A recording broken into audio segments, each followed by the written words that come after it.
మొన్న ఎన్నికల్లో దేని చూసి ఓటేశారు ప్రజలు? అసెంబ్లీలో ఎమ్మెల్యేల పర్ఫార్మెన్స్ చూసే ఇలా చంద్రబాబు నాయుడు గారు ఇచ్చిన హామీలు లేదా జగన్మోహన్ రెడ్డి గారి వ్యతిరేకతతో ప్రజలు గెలిపించారు. రేపు ఇదే నమ్ముతుంది వైసీపీ కూడా, ఈ ప్రభుత్వం మీద వ్యతిరేకత లేదా నా మీద ఉన్న నమ్మకంతో మళ్ళీ గెలుస్తామని వైసీపీ నమ్ముతుంది. చరిత్ర అంతా అదే జరిగింది. కాబట్టి పొలిటికలైజ్ అయిపోవడం వల్ల అసెంబ్లీ అన్నది, అసెంబ్లీలో పర్ఫార్మెన్స్ కన్నా ప్రభుత్వ వ్యతిరేకత ఆధారం ఉండాలి. రెండోది ఈ రాజ్యాంగం ఇవన్నీ ఇప్పుడు మీరు ప్రైమరీ ఒకమంటారు, ఈ సమావేశానికి వస్తానని ఆశించారు ఎందుకంటే డిస్క్వాలిఫై అయిపోతారు. డిస్క్వాలిఫై కాడు. ఎందుకంటే డిస్క్వాలిఫై కావాలంటే వరుసగా 60 రోజులు ఆబ్సెంట్ కావాలి. సభ ఇంతవరకు 30 రోజులు జరగల, వరుసగా 30 రోజులు ఇప్పటి వరకు జరిగింది, దాకా 29 రోజులు అనుకుంటాను. ఈ సభతో 35 రోజులు అవుతుంది. ఇంకా 60 రోజులు జరగాలి. 60 రోజులకి ఆయన ఎగ్గొట్టాలి. ఆ తర్వాత డిస్క్వాలిఫికేషన్ ప్రాసెస్ స్టార్ట్ అవుతుంది. అంటే ఇంకా 1.5 years జరిగితే గానీ డిస్క్వాలిఫికేషన్ ప్రాసెస్ స్టార్ట్ కాదు. పురుషోత్తమ్ రెడ్డి గారు, ఇప్పుడు సభ జరుగుతూ ఉంది. ఫర్ ఎగ్జాంపుల్ 50 days నడిచింది అనుకోండి, వర్కింగ్ డేస్.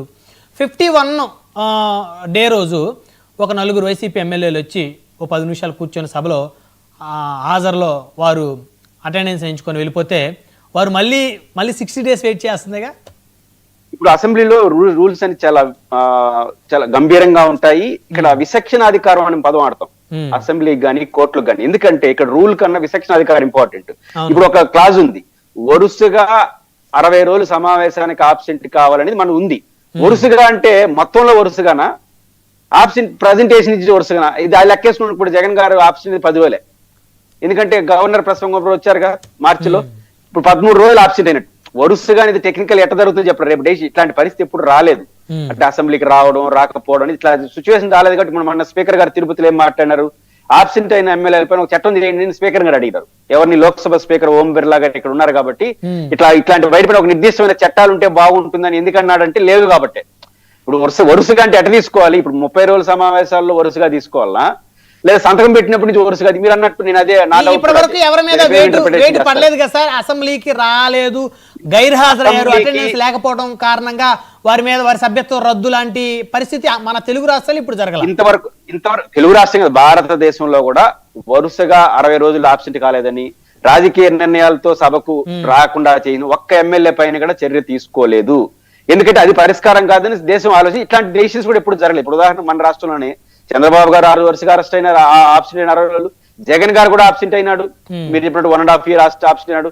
రామారావు గారు ఆబ్సెంట్ అయినారు, జయలలిత ఆబ్సెంట్ అయింది, కరుణానిధి ఆబ్సెంట్ అయిపోయినాడు.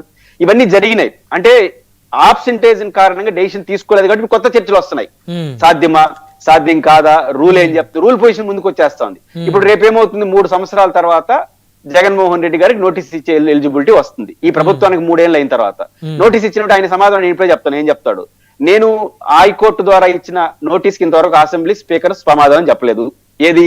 నన్ను సో రూల్ ప్రకారం ప్రతిపక్ష నాయకుడిగా గుర్తించండి అని జగన్ గారు నోటీస్ ఇచ్చారు. ఇంతవరకు అసెంబ్లీ నుంచి నోటీస్ సమాధానం లేదు. ఎందుకు లేదు? అది రూల్ కాదు. ఇప్పుడు చాలా మంది చెప్తున్నారు కదా, 10 రాజ్యాంగం కల్పించాలి. ఇదేం కాదు. మనకు 3 ప్రొవిజన్స్ ఉన్నాయి. ఒకటి, ప్రభుత్వానికి వ్యతిరేక పక్షంగా ఉండాలి రాజకీయంగా. 2, ఉన్న వ్యతిరేక పక్షాల్లో మేజర్ గ్రూప్ గా ఉండాలి, స్పీకర్ డెసిషన్ తీసుకోవాలి. ఇది తప్ప 10% అనేది లేదు.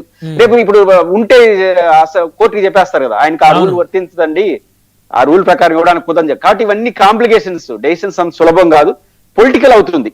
ఆయన రావడం కరెక్టా కాదా ఈ డిబేట్ నడుస్తుంది. వైసీపీకి మాత్రం ఎంత ప్రజల్లో వెళ్ళినా ఇది ఒక చిన్న ఇన్కన్వీనియన్స్ అయితే ఉంటుంది. ఇప్పుడు ఉదాహరణకు రేపు మెడికల్ కాలేజీల దగ్గరికి వెళ్తున్నారు, రైతులు ఫైట్ చేస్తున్నారు ప్రజల్లో. ఎవరైనా ఒక క్వశ్చన్ అడుగుతారు కదా, మీరైనా నేనైనా ఎవరిని అడుగుతారు, ఇదేదో పోయి అసెంబ్లీలో అడగచ్చు కదా అనే క్వశ్చన్ మాత్రం అసెంబ్లీలో ముఖ్యమంత్రిని, ఉప ముఖ్యమంత్రిని, మంత్రుల్ని నిలదీయొచ్చు గట్టిగా. ఎంత నిలదీస్తారని కాదు, పోవాలి కదా ఫస్ట్ ఆఫ్ ఆల్ అంటారు. ఎందుకంటే మీరు టైం ఇస్తారా లేదా? మీకు 11 మంది ప్రజలు ఇచ్చారు కాబట్టి మీకు 1 నిమిషం నిరసన తెలియజేయచ్చుగా. యూరియా సమస్యలకు వ్యతిరేకంగా మేము నిరసన తెలియజేసి వాకౌట్ చేస్తున్నాం, ఇది కూడా రిజిస్టర్ అవుతుంది. కాబట్టి అసెంబ్లీకి వెళ్ళాలి అనే క్వశ్చన్ మాత్రం వైసీపీకి ఒక క్వశ్చన్ గానే మిగులుతుంది. ఆ ప్రశ్నకు నిరంతరం సమాధానం చెప్పుకుంటా ఉండక తప్పదు. కాబట్టి అది వాళ్ళు జగన్ గారు వాళ్ళకు చూస్తే దీన్ని ఎదుర్కోవడానికి సిద్ధంగా నిర్ణయించుకున్నట్టున్నాడు. దీని